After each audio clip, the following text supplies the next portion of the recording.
Hey legends, what an episode we have for you today. We are back with the business podcast. We have the founder and creative director of South Street, one of my favorite clothing brands. Harley Booth joins us. We go through her career change from the corporate ladder where she experienced a tough journey, especially discrimination in the office, and that gave her fuel and fire to create one of the biggest clothing brands in the country. It is grungy, it is streetwear, it is cool, and it is climbing across the globe. We get so much insight into what an entrepreneur's lifestyle looks like, the obsessive nature it takes, and obviously the great creations that she's producing. This was such a cool episode. This is a podcast for everyone, guys. Let's get into it. Welcome back, ladies and gentlemen. Another episode of the Unleashed podcast. As I always say, if you are new here, thank you for turning up. And if you've come back again, I absolutely love you. I'm going to pause you there, though. If you are listening on Spotify, please do me a favor. Just go to that rating button and put 5 stars in. If you're feeling friendly, it'll make my day. It'll probably make your day too. We want to run those numbers up. If you can, hit subscribe to on YouTube if you're watching, which is how I like to watch podcasts or listen to podcasts, is always watching them. Please give us that subscribe button. We are trying to trend up. We have got some big guests coming and probably one of the best guests we could have today because I love fashion. You can tell I'm looking a bit different today. And I've had a close eye on a brand for a long time because they've been building, I guess, a cool, really cool street movement from a baggy clothing setting, unisex. It's built in Australia. It's built in a home city of mine. And I was invited to a VIP party on a Wednesday night, which was mobsters and mob wives was the theme.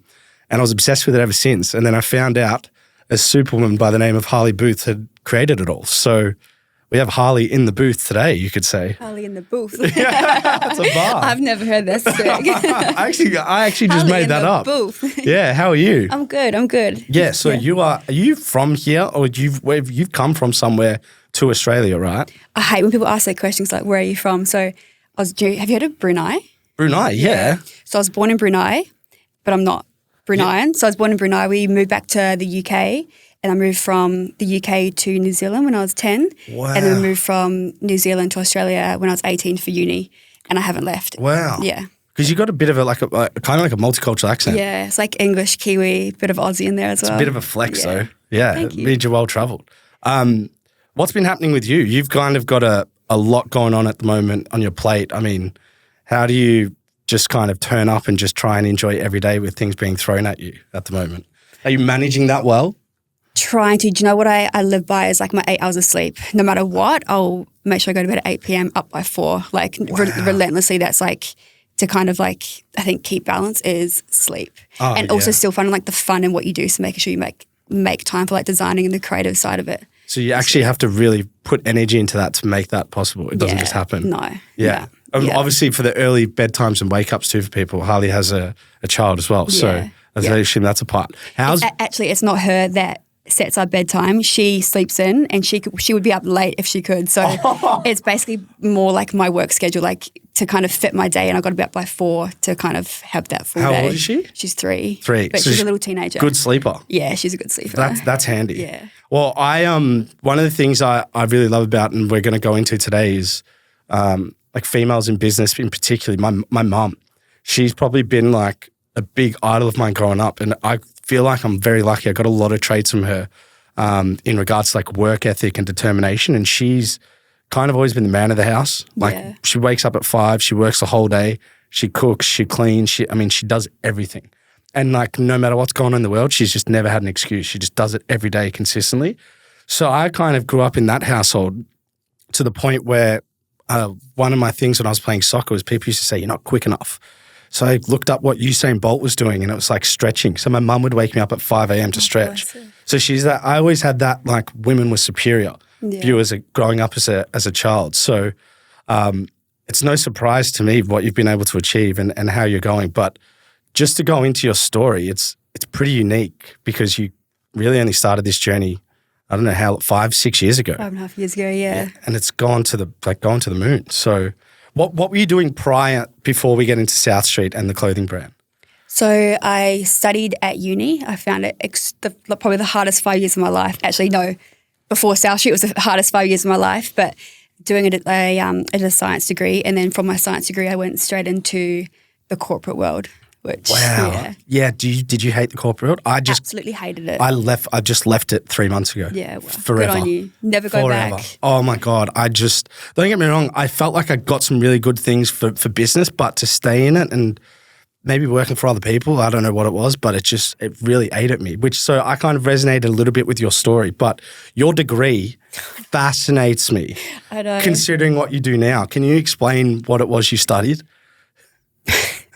So it was a Bachelor of Science majoring in biochemistry. Wow. So, yeah. Were you just naturally gifted in that Absolutely subject? not. And absolutely not. I worked so hard in high school. I was an average student. So I was like very diligent. I would always rock up to class, but I sucked at maths and I sucked at science. I think it kind of, something in me was like, I'm bad at this, so I want to be really good at this. And so I used to be that girl. I still partied in high school. I wasn't a massive geek, but I would stay behind class to get my grades up there. Like I've always been kind of a diligent student. Oh, wow. I never kind of ever accept failure. So I think that's what it was. That's brilliant. That's beautiful. But then I think with the whole thing with science is like I wanted to actually, my whole childhood, my family are like massive on like animals and like the wilderness and nature. And so I wanted to be an exotic animal vet growing up or a doctor, and I couldn't decide between the two.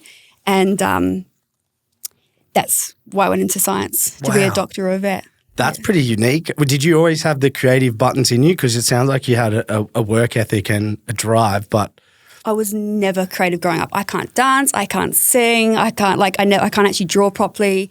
Like back then you wouldn't have known I was creative at all. So I was kind of, then I'm not an organised person either, so I think I've really struggled finding out what I was good at. Really? Yeah. So how did you find that out then? Because it's a huge. I just love the change of speed because it shows that when you find something that you're good at, you don't really have to follow a societal construct. You can just harness what your God-given talents as such, which is kind of cool that you found that. But how did you find that, given what you were doing?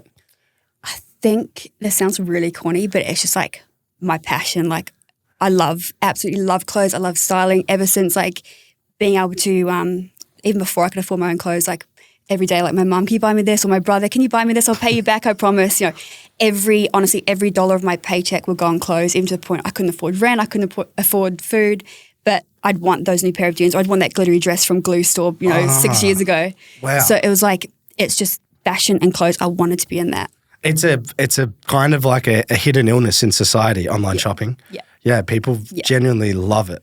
I'm the brand owner every person loves. Far-fetched has got me. So. I bet. Well, so what were some of the, I guess, the lessons before, as I said, and we're going to go into this amazing brand and clothing brand that Harley created, but just some of the notable lessons or experiences you got out of the corporate world, and probably to build on that, why you wanted to get out of it as well? It's a good question. I think working for someone else, definitely, it's kind of like you've got to be there consistently that time till that time. You've got to work on what they want to work on. You're kind of answering to someone else. It's just, that's not for me. It's never been for me.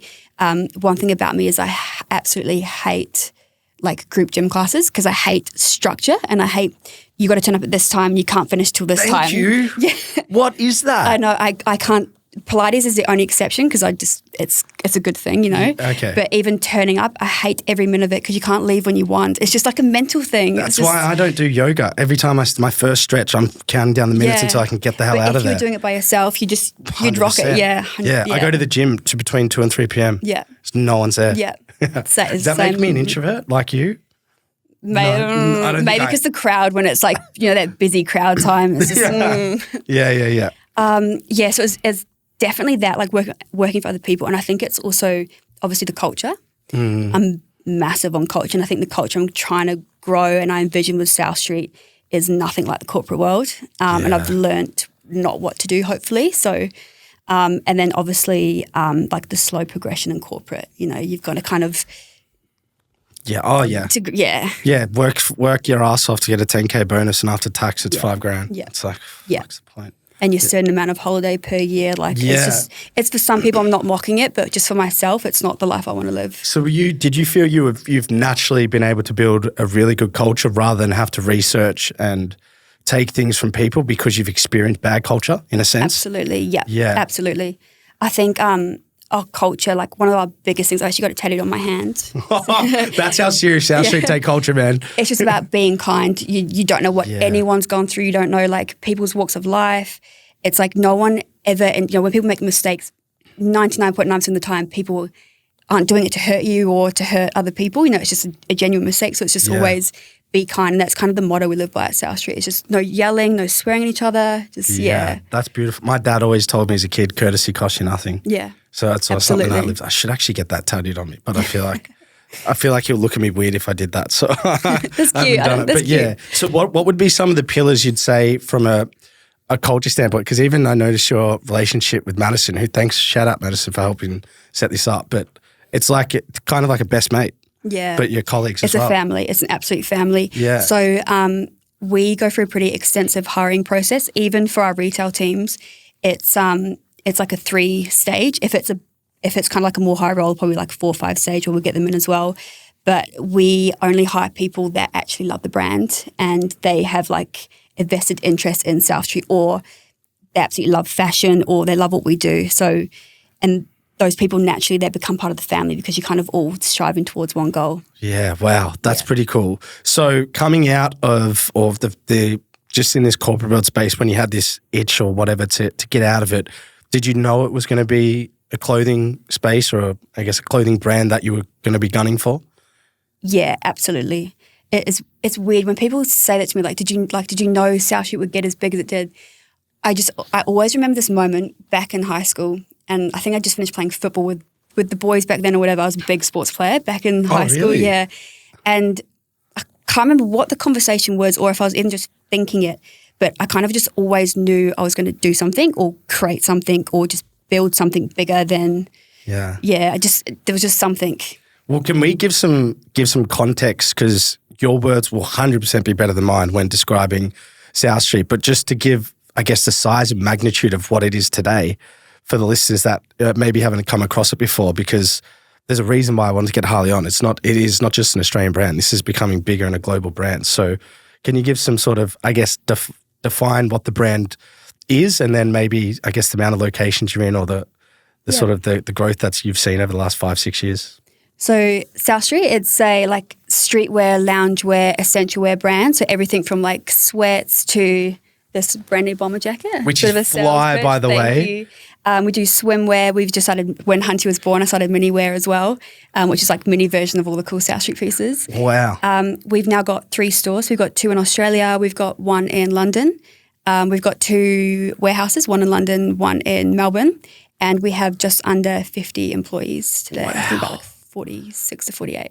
Yeah. Damn. Well, I probably want to build into because I want to talk about just how South Street started and its initial sort of period, because it's one thing being a creative and being able to put pen to paper and make some cool clothes, but then it's like a whole nother ball game managing people, which is definitely a space that I want to get into, because I feel like there's an art to it, but at the same time, it can be a slap in the face when your business is moving so quick and you're like, whoa, hold on a second, now I'm managing 50 people. Yeah. This is a different ball game. But I actually have heard you speak about a period where you just bought a bunch of scrapbooks and felt tips, and you just started, I don't know what was inside your head, but you just started putting some pen to paper. Yeah. What was the initial creations and the initial sort of aesthetic or feelings that you were getting when you were pre-South Street, when you were kind of starting out? So do you know, when I first envisioned South Street before it became South Street, it was actually more athleisure wear. So it was more like sweats that you could actually wear to the gym. So I wasn't thinking of it in a more like fashion sense, like wear this here and here. It was more kind of like I used to gym in like sweatpants and like a hoodie. That's all I used to wear to the gym. Me too. Yeah, and that's kind of where South Street started. The first samples arrived and then it kind of kicked in and this was real. And I'm like, it kind of, my idea built from that. And then it went from kind of like athleisure to actually no, I want to wear sweatpants out for dinner. And that's how South Street started. Wow. Yeah. So this is I honestly don't know if this is the right way to say it, but your clothing brand's my spirit animal. Because I am it kind of, to look good whilst dressing down in some regards is 100% my biggest flex. That's exactly my vision for South Street. Which is, because the oversized nature of it is I absolutely love. It looks cool, but it also has an element of like, I dress how I want. Like I would love to wear that stuff to a club. because it gives off like, I don't give a fuck, but you know I look good. Yeah, and you still look cool. Yeah, but like clubs, they just don't like people in tracksuit sets and stuff. But I want to talk about this specific date because this is cool to me, and I like the sort of terminology behind it. But February 19th at 5 p.m. 2019, that's when you could say your life changed. Yeah. So to describe that, that's when South Street went live. Yeah. So to get to that date and that time to be confident going live, how much work, like what was the time before you stood everything up to feel confident to click that button? It was about, I reckon, 12 to 14 months of work before the go live. And that was juggling a full-time job as well. Wow. But towards the end of the full-time job, I was doing a lot of South Street in the corporate job. So when I shouldn't have been doing it. But I was leading tapped out there. Life. Yeah. But it was about 12 to 14 months and a lot, like it wasn't a lot of money, but a lot of bad samples. You know, you'd ask for a pair of orange sweatpants or red sweatpants. And I remember there's like this salmon pink color came in. So it's just like, and when you're so new to that now, you just kind of, the suppliers just wouldn't do that to you. But back then, because they know that you're just starting a brand, they'll try anything to like clear old fabric. Yeah. But then back then you have to pay like $70 US per sample and you just didn't have the money. Wow. So just kind of the stuff that goes into it, it's Yeah, like is that probably the hardest part is finding the right people to work with that are going to actually be building your clothing? Like is that one of the biggest hurdles in that space? Is that something you found quite seamlessly and easy? It definitely wasn't easy. I wouldn't say it's the hardest. It took me a few months. I went through like a few suppliers to find the ones. The ones I found, I'm still working with them today. So Tony and Betty are their Australian names.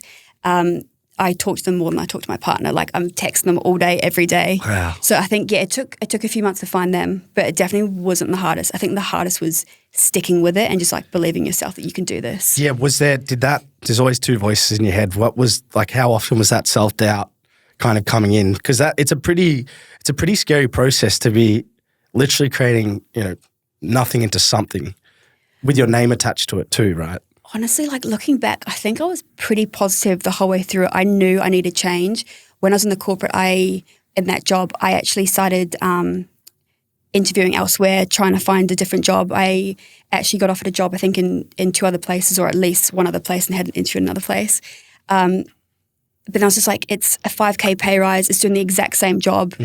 What am I doing? And that's what kind of ticked me. I'm like, you've got to do something different. So I just kind of gave it everything. And I think if you do, obviously there's always that thing in your head, like what if it doesn't make it? But you just can't think like that. It's going to make it. Wow. Yeah. So this may sound stupid, but do you need to be a good drawer at any point of this? Absolutely not. Okay, because I would love to sometimes design clothes, but I'm like, I was struggling. Drawing a stick figure is like a challenge at times. Do you want to know a secret? So I've only just recently taught myself how to use Adobe and actually draw mock-ups. Yeah.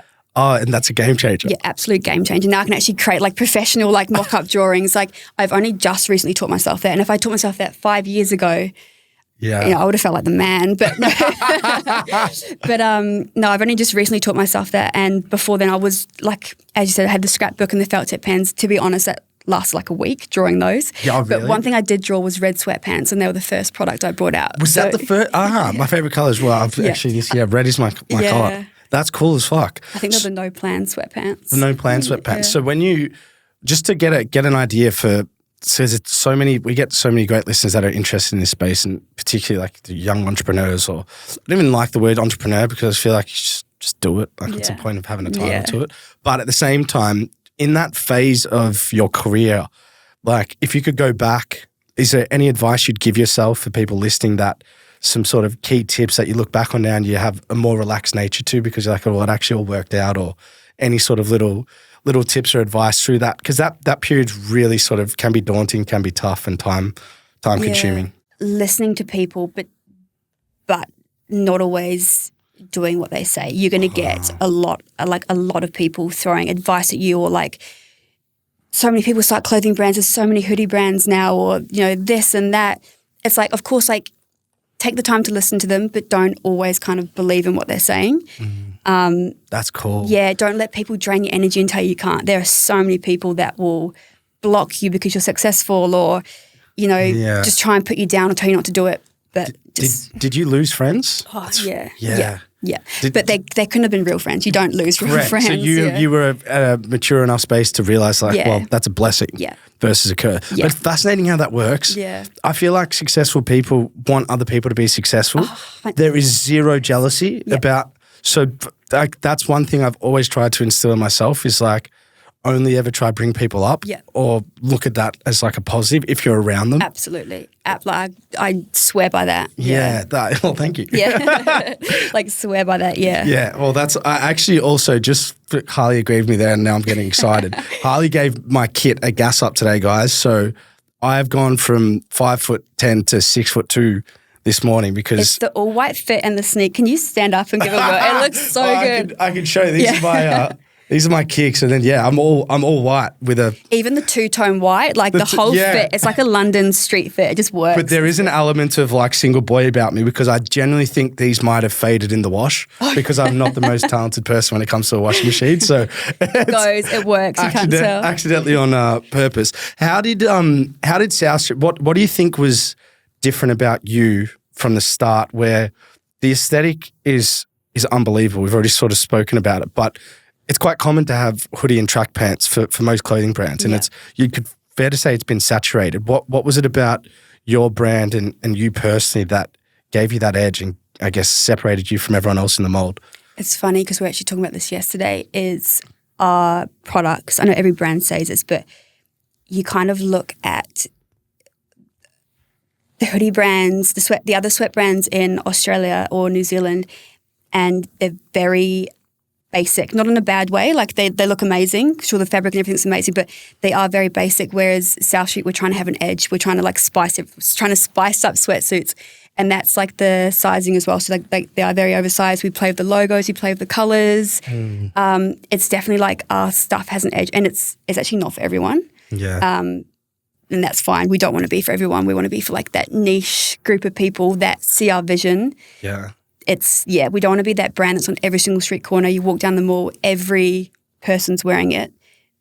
That's not for me. Wow. Yeah, we want to be a certain type of person. Yeah. I feel like that attitude makes everyone want it more. It's like, playing hard to get a little bit. Well, it's like, I feel also because of the unisex nature, why did you decide to have a unisex brand versus a female or a male? Well, because of my, what happened in corporate with kind of like the male side, it actually just started off female. So it was fully female. And I was like, my whole thing on it was, I wasn't angry, but I was kind of had this thing in my head where I'm like, F you, girls can wear what they want. Because going kind of back to the corporate, had conversations in the workplace where it's kind of like, Harley, why do you always wear baggy clothes? You should like show your figure off more, rah-de-rah.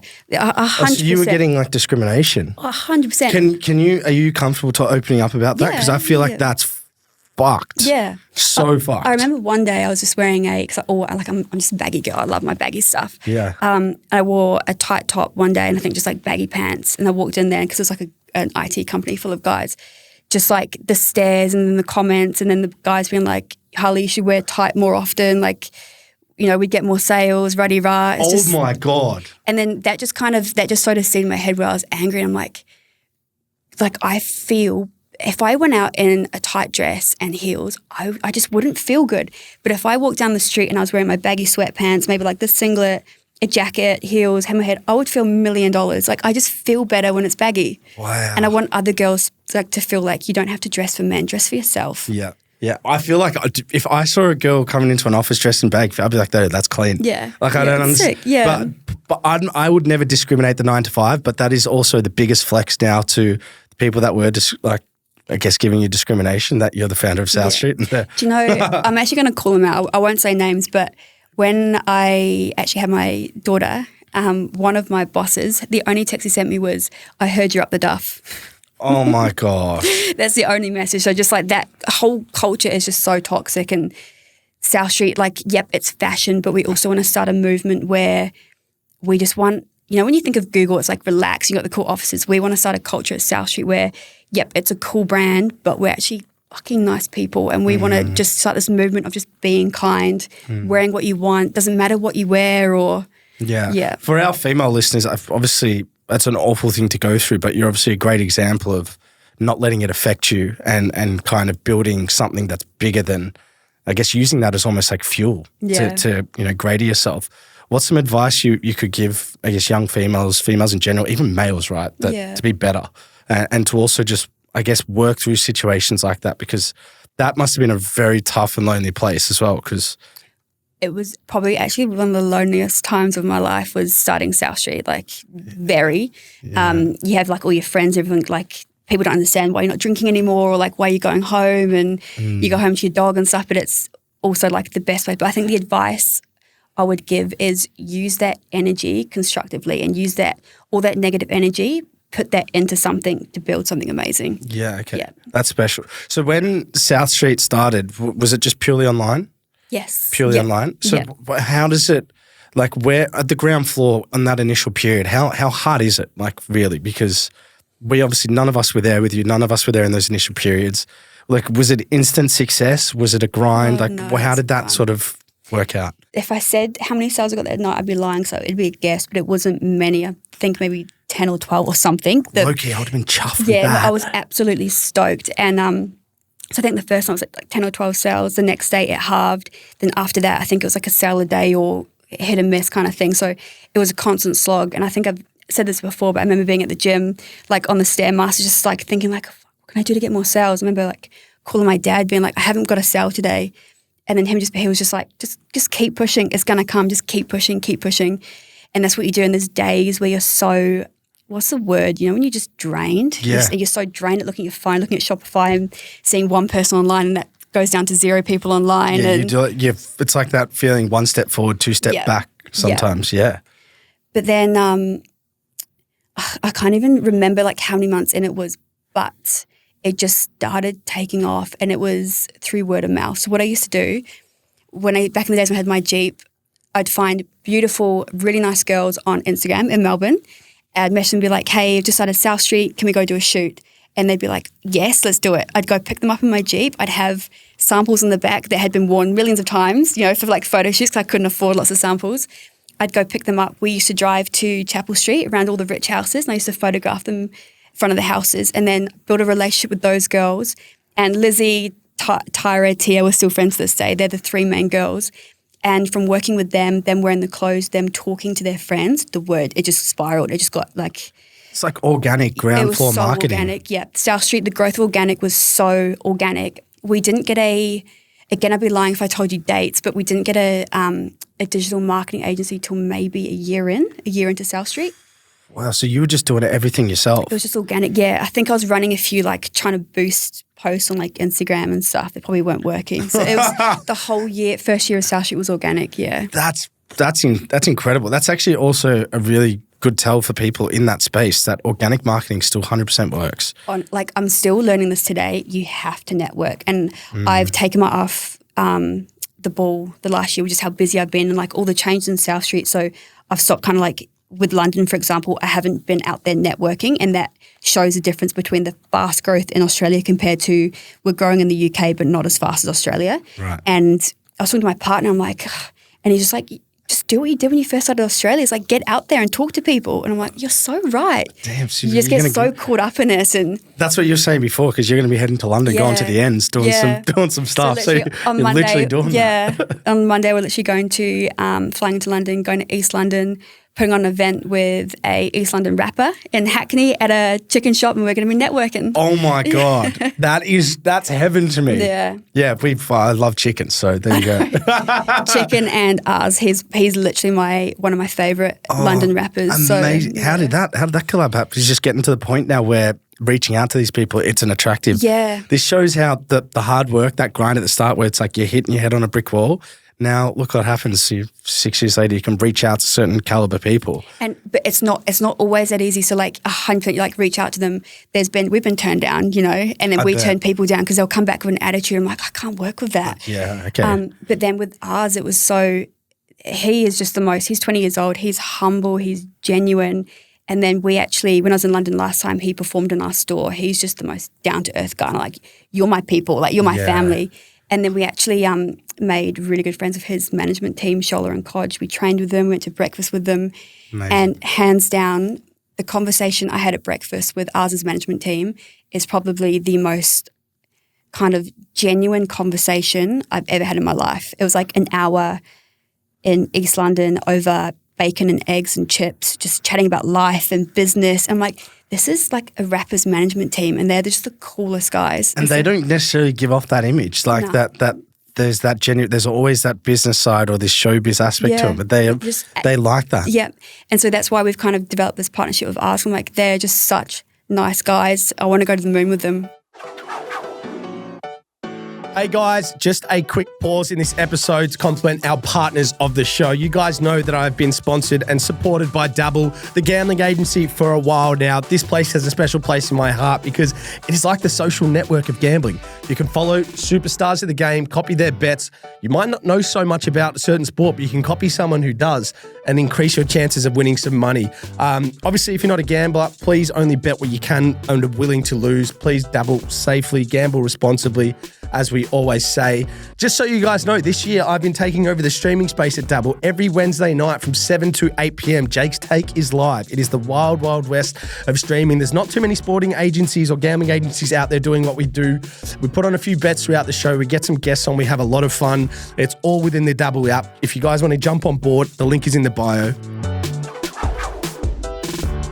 Hey guys, this is a quick pause in this episode because a superstar is coming to town. I don't know if you've heard of a guy called Carmelo Anthony, potentially one of the greatest scorers of all time in NBA history. He is going to be going to one of the great cafes and institutions in Melbourne, Vanilla in Oakley. You guys have the opportunity to go buy a table, ruffle up some money with your friends, and go and have a night with Carmelo Anthony. There will be a banquet feed. There will be signed shirts, jerseys, basketballs, whatever it may be, and you'll get the intricacy of talking to a living legend of the NBA, Carmelo Anthony. This is going to be happening. The link is going to be down in the bio, so get there, get your tables. They are going fast.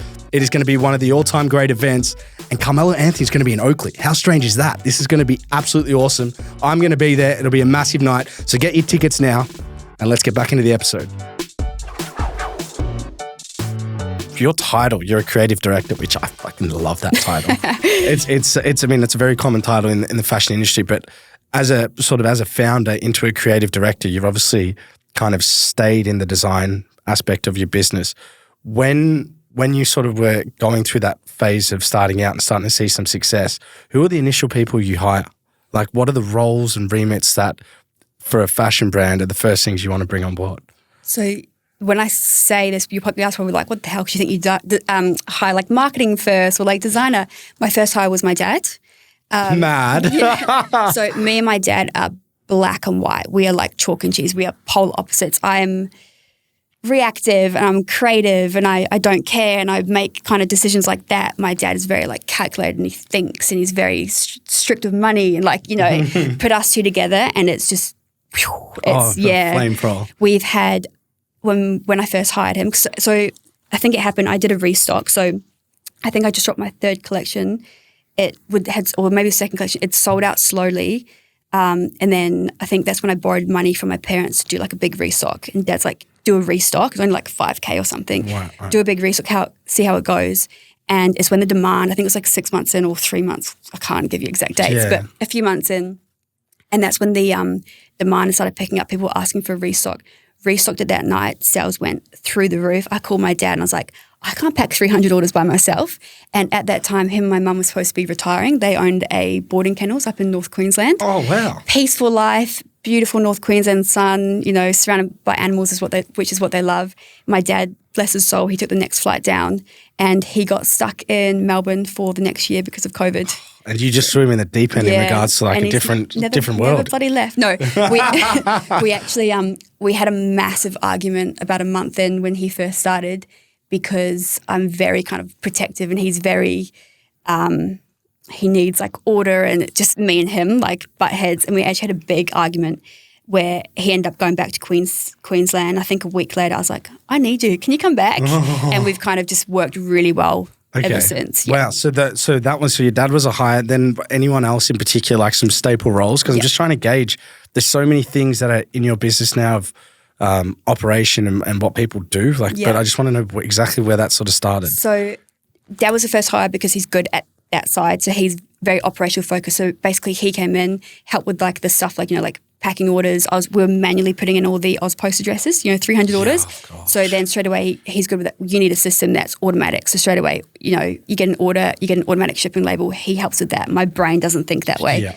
Then he's like, okay, we need to hire someone else. Our third hire was Santana, who's still with us to this day. She is like my sister. So she came in as just packing orders, and then she has now grown and she's in our senior leadership team. So she's up there with me and Dad. And she's helped us grow the business. So she manages all of like customer service related stuff like in-store, online, and she's HR as well. Wow, that's a crazy growth. Yeah. My fourth hire was Angelica. So Angelica's actually in London now. I'm meeting her there next week. We interviewed Jel. I think it must have been about a year in. We interviewed Jel. We were laughing the whole interview. We were ripping each other out. She actually left the interview and she's like, I have not got that job. Like, I called her 5 minutes later. I'm like, you need to come to South Street. You need to work with me.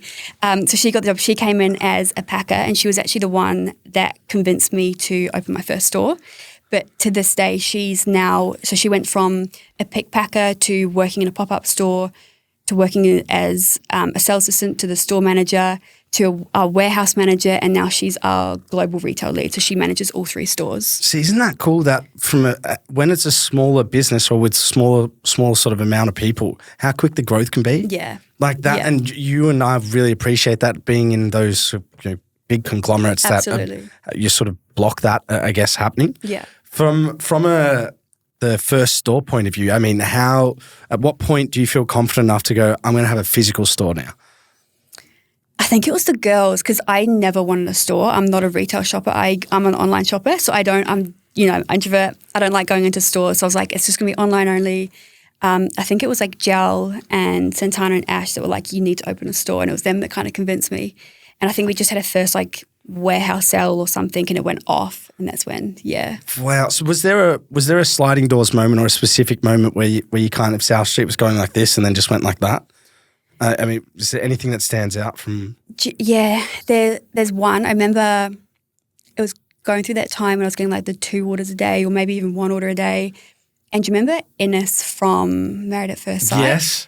Yeah, it was like that was a wild card of it was when Martha a series. And Michael on it. Oh my God. So I don't really watch reality TV, neither. but I watched that, and Same. that was absolute chaos of a season. Yeah, so it was that season. That was 5.5 years or 5 years ago. And Ines reached out to me and she's like, and it was when she was getting a lot of negative press. She was so lovely. She is such a lovely person. Right. Well, she was to me in South Street anyway. And she's like, I love your clothes. I would love to rep them. So I sent her a package. She did a post. I think that day I had like 20 orders or something. And so it's just word of mouth, and it's people actually loving and believing your brand, posting about it genuinely, and that's what's kind of built it. And that's also a reflection of you having a genuine nature about you and building relationships. Yeah. I feel like that's a really sort of undersold tool in business. I mean, even from a podcast point of view, naturally, you just have to be a good person for people to kind of gravitate to you and support you, which I feel like you probably had a bit of that, and probably was a paramount piece of your success, going, all these people supporting your brand. Yeah. And probably not paying them a great deal of money or anything, but they just do it through the good nature of their heart. Yeah, absolutely. Yeah. So the first sort of physical, actually, no, I want to talk about creative director and what that actually. I just called myself that about 2 months ago on Instagram. Did you? Yeah, that's a flex. Yeah. I actually watched a documentary on Tom Ford, and he's a creative director, and it was just like so much thinking, and I understand why sometimes you may just want to turn off your phone and have a sleep. Yeah. Because of the amount of creativity flowing through your brain. But can you just talk me through exactly what a creative director is, or your version of that? I think it would help if I kind of talk about the structure of South Street. So there's like the 4 pillars. So the kind of like the 4 main managers, which is myself, my dad, Santana and Jel. There's my dad that kind of, he's almost like, he protects me from a lot of people side of things. So he's kind of like the main overall people manager. So in terms of like contracts, any kind of like people issues, that's his, and under him it kind of stems from him. So he protects me from a lot of that. Awesome. I'm not the best person at dealing with people, and I feel like you can't design and do people the same. I agree. Yeah. Yeah. And then you've got Jel. So Jel manages all the retail stores. So that all the retail teams, they report to Jel. Jel reports to Gaz. And then you got Santana, who's kind of like the people side. So she's kind of like that middleman between Gaz and Jel, helping them. Oh, wow. So in terms of like, and then logistics, so like operations, so things like new contracts, paying the tax man, like meeting budgets, that kind of thing, that's my dad. He's really good with money and numbers, and I like annoying him by spending Balenciaga and Farfetch. Oh, right. Okay. You know that if I've been on the shopping spree, because I'll come in the morning and he's grumpy ass, and everyone's like, "What have you brought, Harley?" Oh, really? It's a one-o thing. Shoes, yeah. That's a one-o thing. Yeah, they're dope, those shoes. Wow. Thank you. And so then myself, the reason I call myself creative director is I basically manage anything that's the creative of the brand, like the look of the brand, that's myself. So I'm still the sole designer, but in saying that, I've got a graphic designer now who helps me with a few things, and my partner Chase, he's just started doing some freaking cool designs for South Street. They haven't come out yet, but you might see a bit of a shift in the menswear in South Street. Oh, yeah. So you've heard that here first. Okay. He's got an insane brain. So yeah, we bring exclusives on these. Come on. So we're really trying to grow the men's side of South Street now. So you'll see like a bit more guys stuff. Did you find it? Do you find it easier being creative when you harness it around your own look, as opposed to trying to mirror anything? Does that make it easy? We've got a firm vision at South Street that the brand is myself. Like it's my vision. So I think that's why I'm wearing so many hats. Like I'm still like with creative director, I still lead the marketing team. It's designing. Like I still do the website, anything that is visual South Street. That's myself. And then on top of that, I still do all the stock ordering. I haven't let that go yet. So every bit of stock that comes in, that's myself as well. Oh my God. And I think that'll be the next thing I pass on, because it's kind of getting a bit too big for me now. Is it? Yeah. Well, that's a kind of what I was leading into, letting go of the baby and aspects. So you've already kind of done that in parts of the business. Is that horrifying? That was probably, so I think where it was kind of last year and the year before is when that really started happening. And I remember like walking into South Street and there'd be like a meeting with like 8 other people, and I had no idea what they were meeting about. I remember walking in and being like, why aren't I invited? And they were like, we're talking about Sydney Pop-Up. I was like, what's Sydney Pop-Up? And that really hurt. Like, I won't lie. Like, I went to my studio and I remember just being like, what? And then I think they're just trying to protect me because they could see I was stressed and busy, but they would never do the pop-up without being like, hey, Harles, we've got this epic idea. It's going to cost. What they were trying to do before I came in was do all the groundwork, the costings, the location, and then present it to me so I could be like, yep, bang. But then I didn't know that, and because like everything's my baby, I was just so hurt. You know, no tears or anything, but still just like, what the fuck? They don't want me involved. Yeah, I'm not good enough. Yeah. Well, that's. But they're just trying to protect you. So yeah. Well, I think there's probably a bit of an art in that when I guess, have the business to grow, you kind of need to allow other people's skill sets to come in. But I always feel like that's a scary thing. Yeah. When you've done it for so long on your own. Are there any particular pieces or any designs that you've done that you're most fond of, or that have kind of really catapulted South Street into a new stratosphere over the time? Because right now, if you're on the South Street website, there's so much to choose from. Like it is a bucket of joy. But obviously you've had to work to get to that point. Yeah. So were there some staples that you have, or some designs that that's Harley Booth's name on it? I think it's like our sweats in general. Like when you see our sweats down the street, like that's a South Street hoodie. You know it's a South Street hoodie. It really, how do you do that? Because clothing, I don't know how you can differentiate so much on a human body. I know. But you actually can notice that with South Street. Yeah. That's pretty cool. Just like the sizing, the fit. And I think it's the kind of people we're targeting as well. Like we know the people we're targeting, we know they're going to style that sick. And that's the people we want, you know. Right. We don't want people that just want a tight fitting hoodie and just wear it with jeans or whatever, you know, not styled. We want you to put on the sweatsuit but style it, you know, like. Yeah, okay. So you can kind of have your own personality within the fit. Absolutely, yeah. Oh, see, you're a woman of the people. Yeah, yeah. The physical stores, just to touch on. So how many are there now? Just 3. I'm not sure if you already said that. So 3. 3 stores. With I guess the aesthetic and feeling coming into that, were you involved in that process? Because that is, South Street stores are a really cool experience in itself. So just, can you talk me through that? Because that's a bit different. That's like almost interior design. I love the fact you use the word experience, because that's our actual vision. When you go to a South Street store, we want you to have an experience. So, you know, when you walk into like Balenciaga or Acne, like the high end, we want you to feel like that when you go into South Street, but then it's like 1/10 of the cost. Yeah. So I love that you use that word. I honestly breathe in this brand, I swear, because I feel like I connect with it. So that's why I can get it.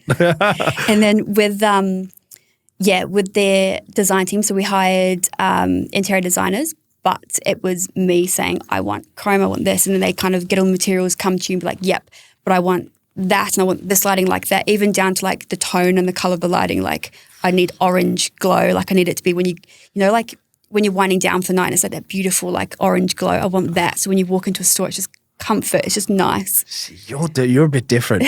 Like, that is such a deep way of thinking. Something funny though, and it no, it didn't actually piss me off. But in the new Chadson store, I wanted really cool like different like changing rooms. So we've got like these changing room hooks, and they're like these hanging bolt things, like hanging chains. Oh, yep. When my team saw them, they're like, "Oh yeah, sex dungeon."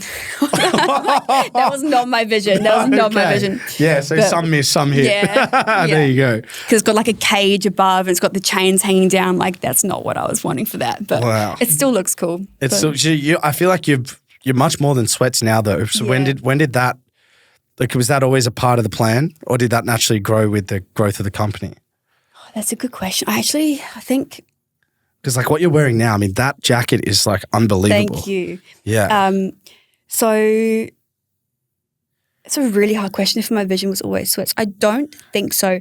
It used to be just sweats, and then I started the Gentlewoman's Club, which was kind of like this of South Street. So it was more like the going out version of sweats. So it's still like baggy, but like nicer top. You could wear it like evening wear.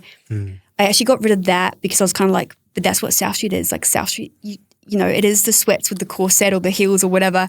So we got rid of the Gentlewoman Club, and now I think it's just kind of evolved. I think as you evolve, and I really follow the European and London fashion closely, so I'm kind of like rolling with that as well. So that's my vision. Where does the South Street founder, creative director think the world has the best fashion? Where do you connect with the most? Where do people just naturally always just look good? London. London? Yeah. Yeah, they're just, is it the way they wear it versus what they're wearing? Style. Honestly, like, it's how you style it. You've got to be able to style it. Yeah. And because a lot of their stuff that they wear is thrifted as well. So it's not even expensive, or it's not, you know, but they'll wear like South Street sweats with like a thrifted jacket, and like, it's how you style. So would you say how you style is to you what fashion is versus the product itself? Absolutely. Yeah, that's and crazy. I feel like that's why we're so different in Australia, because even if you look at the website, we've just changed it actually to make it a bit more unisex, where the front product is now the flat lay. But if you go behind that and look at the photos, we style everything. It's never just like hoodie, sweatpants, boom, go. It's styled. Like, we spend weeks styling a shoot before it happens, like down to spending $1,000 on shoes to get like the look right, or like, goodness. Like we put a lot of money into the look of South Street. Not saying you got to spend a lot of money to style your clothes. Yeah. We just want it to look. Yeah. So let's just go into like one design. Braden, we need to step up our fashion game, man. It's not about what you're wearing; it's about how you wear it. So you look good. Like this is perfect. Obviously, I'm not going to say I come in looking like this every day with blonde hair, because I was going to say your blonde hair with it just works. Well, if I'm coming in with a creative director, I'm going to make sure I'm spruced up. Sometimes if it's a footy player, I'm dressing down. Yeah, they're not looking at that. But just to go into, so I want to talk about like how long it takes from when you have the idea to when you push the button on go live. I don't know, that can be inconsistent with certain stuff, but just a rough, like, because by the way of what you're sort of saying, and the time and investment and the care you give to your designs and the process, I assume it doesn't happen quick. Like, there's a bit of a process to it, but I don't know what that looks like, so I'd be keen to know. So definitely is inconsistent. Like sweats now, I could do sweats in like, I've got an idea within like half an hour, because you've already kind of got like the framework. Yeah. Until recently, I'm just bringing out a new style of zip hoodie that's kind of a bit more cropped and boxy. So that took a little while to perfect. But now like sweats, I've got it pretty down packed. So could do this, get the sample back, the initial idea, sample back within like a week and a half, 2 weeks, and then manufacturing 3 weeks, and then on the sea like 4 weeks. So it could be like 8, 9, 10 week turnaround. But then this, for example, I think this took me about 5 or 6 samples. The color actually started off orange. So this was originally orange. And I thought about it and I was like, what's just brown? Like, I'm just in a very brown moment. Brown's going to sell better. It kind of just work with more things. I love your brain. It's just like you just simmered on it and your feeling is like, no, I'm going to go with that. Yeah. So you just do it. You kind of get it and you wear it and you kind of like look at it. So if it's a piece like this, so this was a part of a 4-piece collection, I'll hang it in my studio and it will just sit there for a few weeks, and I'll go back to it and I'll think about it, and I'll go on Pinterest. I'll be like, I need to change that. Or like you'll wear it and you'll be like, this could look cool. Or then the girls will make a comment being like, it'd be cool if you add this here or do that. I'm like, that's cool. And it kind of just evolves. So this has taken like almost a year, I think, to make. Oh my goodness. Is that what's it? I've got to probably point an answer or two ways to ask this, but the best thing about what you do in your eyes, like what is the actual thing that, because there's obviously a lot of shit that comes with getting successful and a lot of hard work and a lot of things that you're like, well, that's maybe not my best, but what is it that is like the best thing? If I said it was time, I would be lying because you have absolutely no time being a business owner. But in that sense, it's kind of like you work for yourself. So you run your own life. So like if you want to go overseas, you can go overseas. You can take your laptop and it's kind of like you get to run your life. You're not answering to someone else. That's awesome. I've got to see my little girl, even though I juggle her and work, I get to see my little girl grow up. I'm not at work Monday to Friday and she's in kindy. She can come to work with me, or if I just, if she wakes up in the morning, she's like, Mummy, I want to hang out today. Let's hang out, The 51st I still got to jump on the employee. laptop for a little bit, but yeah. But Okay. yeah. What's been the thing? Because sometimes when you gain success, and we've had so many successful people on here, so I always kind of feel like I get a bit more of an understanding without me understanding their level. They give some sentiment to there's things that arrive that you don't wish were there. Yeah. Are there any things that you found challenging with success? One thing I'm really struggling with at the moment is learning to switch off. Yeah. Yeah, and it's never normally I can switch off and I'm like, you could be 5 o'clock and I'm like, I'm done.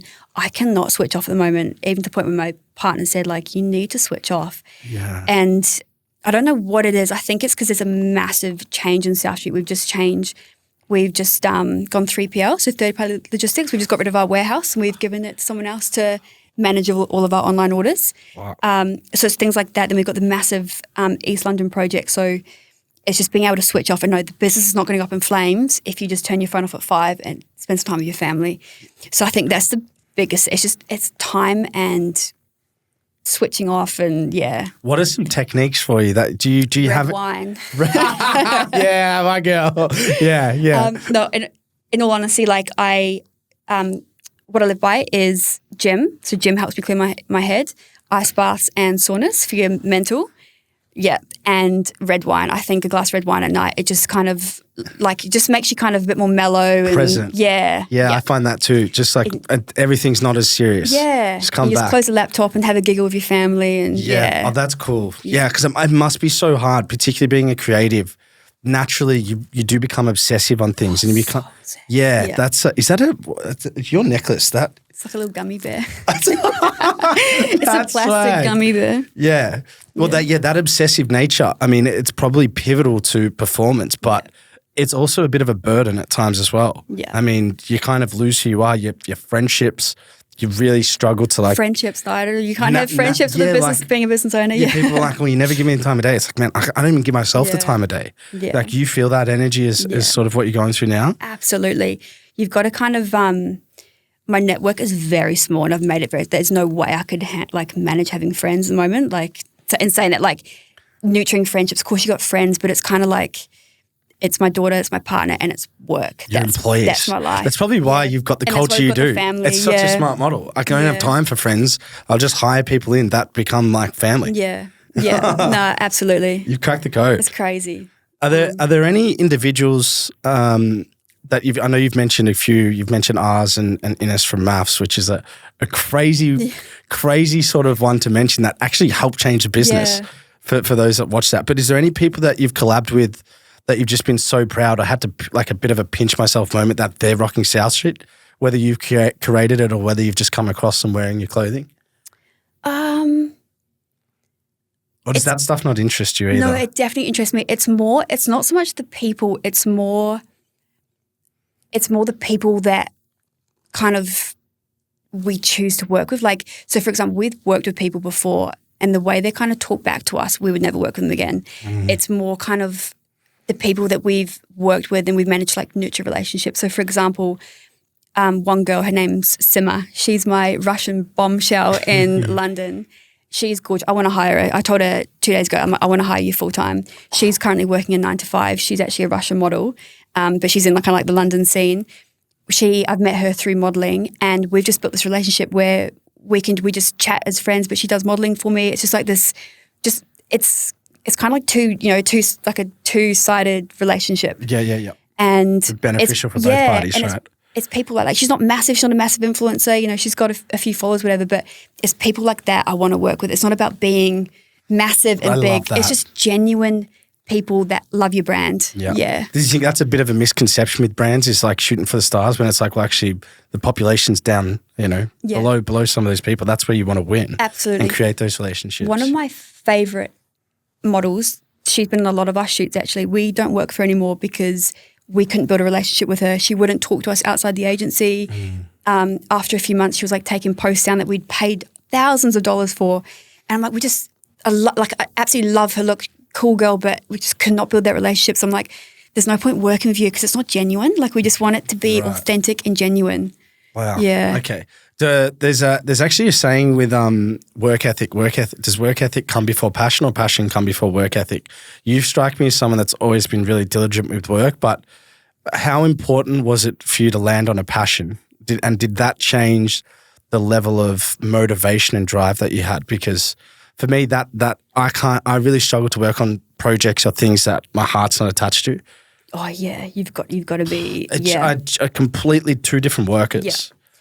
It's I'd put passion before work. Yeah. I'd put them both very kind of high, but you got to love what you do. Do you know what I mean? If you're gonna have that work ethic for some.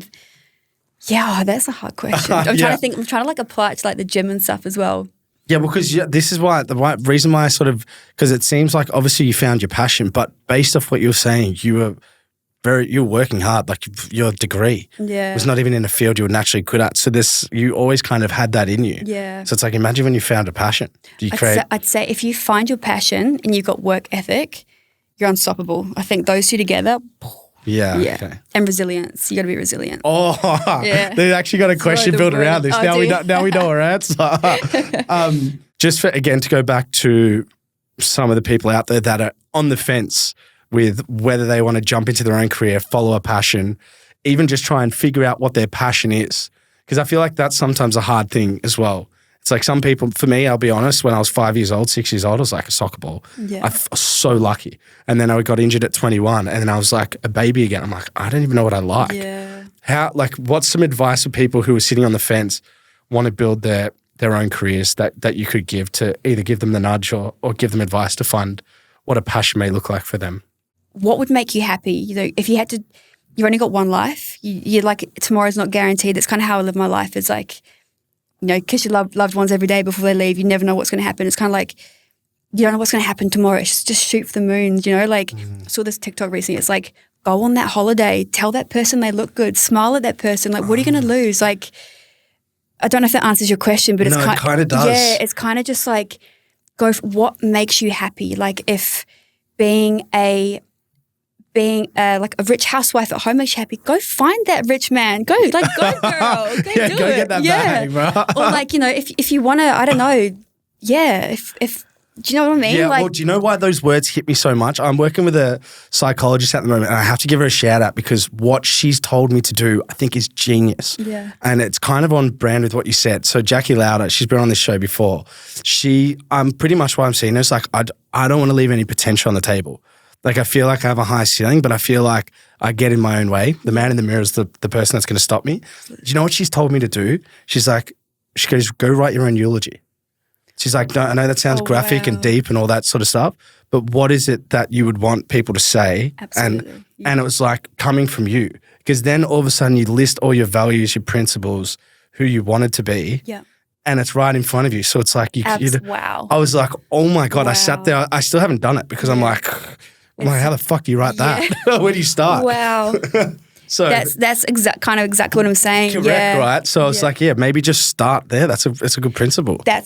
Start. That's the word. You have to just start. And it might, once you start, it might go a completely different career. You're like, actually, this is boring. I don't want to do this. But then you kind of like, I actually like this part of it. Or I've met this person along the journey and this person's doing this and they want to bring me on this journey. And so true. It's just start. Just do it. Yeah. Where do you do, obviously being at a sort of a level that you're at and exhausting so much creative energy, where do you draw inspiration from, whether it's people, books, you know, TV shows, just like literally sitting with your thoughts? Like where do you find that level of energy and inspiration? Definitely by myself. I mean, we were having a good laugh before because we're both. You're an introvert? Well, no. I'm 100% an introvert, but I can play an extrovert card so beautifully. Same. But I've lived by myself for like since I was 15. Same. So I'm like, we just put out a T-shirt called Popular Loner because it's for how I.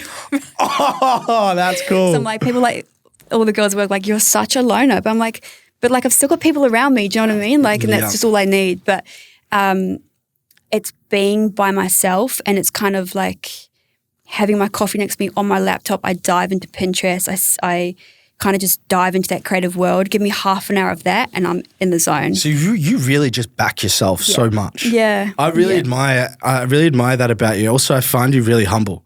Thank you. Yeah, you have humility. You. Your parents have done well. Thank you. I don't know whether you focus to stay humble because sometimes I would love to walk down the street and say, yeah, I am the creative director of South Street. You know what I'm saying? I've got mad like imposter syndrome. You know, okay. I'm like, how am I doing this? Like, wasn't even a designer when I started, but yeah. Probably a couple more for me, but just quickly, just balancing, which by the sound of it, the way you talk about your daughter, you're obviously a great mum, but how do you balance being great at both of what you do? Because that's the hardest thing I've ever done, You don't sign up for that, you did, but at the same time, there's no real blueprint of how to maybe be perfect of it, so. I think how I look at it is I just want to create the best life for her. Like, I had a beautiful childhood. I can't say, like, I had kind of very lucky in that nothing bad, like big and bad happened.